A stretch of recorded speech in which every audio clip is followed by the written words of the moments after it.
Good afternoon. Just got out of the office to spend a few hours with my kids. It's an in-between week. Everyone's finished school and camp hasn't started yet. And the weather is hot, so we went to the sprinkler park. But I wanted to talk about two stories that happened this week. One is very sad and very scary, and the other is very uplifting and tells us about the power of the Jewish people. So in Israel, Shirley Pinto is the first ever Knesset member that's deaf.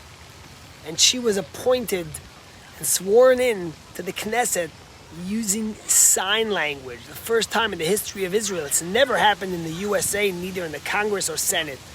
What a remarkable feat, and it tells you something about the people of Israel and how forward-thinking they are and inclusive they are.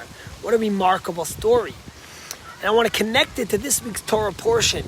The story of Balak. Balak comes to curse the Jewish people. Balak the prophet, who God gave so much wisdom to and so much opportunity to.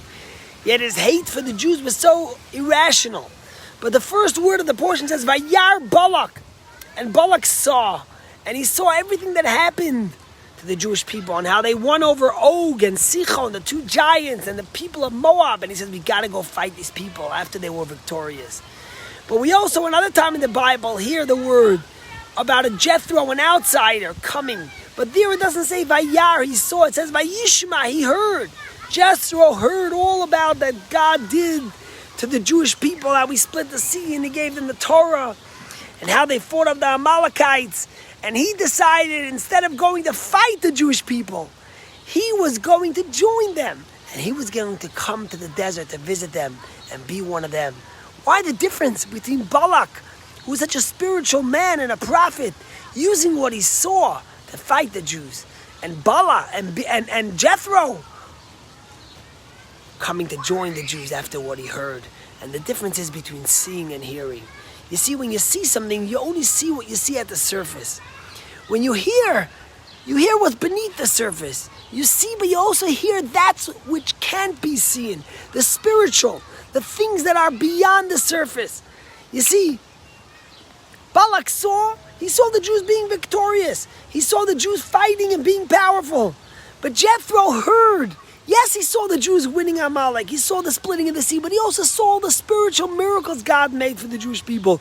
He also saw all that God did for these people and who they were. And therefore, what led Balak to fight the Jews led Jethro to join them. But it goes even further. Balak just saw the Jews winning a war over Moab, but he didn't see what led to it. He didn't see why they had to do it. He didn't see that it was defensive. The Jews were at the cusp on the Jordan, the end of the Dead Sea, getting ready to go into the Holy Land of Israel. And all they wanted was, they came and they asked Moab, can we just pass through your land? We'll pay for us to go through. Let us just go through. And what did Moab say? No, we shall not let you. And not only will we not let you, but they came out to war against the Jews. And the Jews were in a defensive war. They had no choice but to protect themselves. But Balak only saw. He didn't hear the circumstances that led to it. Jethro saw that the Jews were victorious over Amalek, but he knew what happened. That the Jews were innocent. That they came and attacked the Jewish people in pure hatred. And all the Jews did was defend themselves. It happens again and again today, where you look at the story in Israel. You look about the war with Hamas. And the world says, oh, Israel's so strong, Israel's so mighty. But do they realize and understand that every single war that Israel's had has been defensive? And that Israel has stretched out its hand for peace constantly? No. They don't see that Hamas is throwing rockets and threatening millions of civilians. All they see is Israel defending themselves. And they say, here's a mighty people. We have to defend the underdog. When you just see without hearing, without understanding the depth beyond it, you're not able to understand the real truth. And that's what's so sad here. And what happened this weekend in Philadelphia is terrifying. There was this food truck festival, a taste of today, I think, that was happening in a small town in Philly. And one of the bands that was coming was Moshava, Philly. Israeli food truck, American people, but they happened to sell Israeli foods.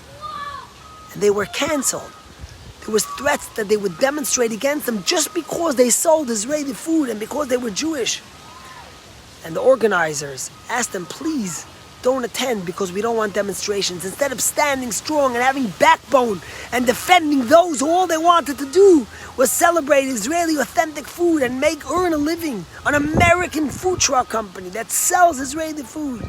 Instead, this festival succumbed to terror and to cancel culture, and they disinvited Moshava Philly. And after Moshava Philly food truck was disinvited and there was an uproar, instead of realizing their mistake, after their senator and others called them out, they canceled the entire food truck festival just not to allow this food truck, Moshava Israel, to partake in this festival. Imagine if it was a food truck that sold Mexican food or that sold African American food. If they would ever allow this to happen, if the world would ever stand without an uproar against this blatant bigotry and anti-Semitism. But the world's quiet, and it all comes from when you look at Balak Vayar, you only see the surface. You don't have the Vayishma like Jethro listening and seeing behind the lines of what's going on. When you look at the anti-Israel and you think it's only anti-Israel, but you forget to realize beyond it that it's really pure and adulterated anti-Semitism, bigotism, hatred for no reason.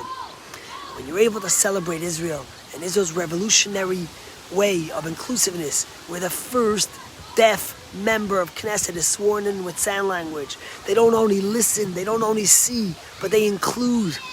That's the celebration of Israel. May Hashem bless us all, and may we stand up and not just see what we see, but understand and hear what has to be heard. God bless you. Have a great day.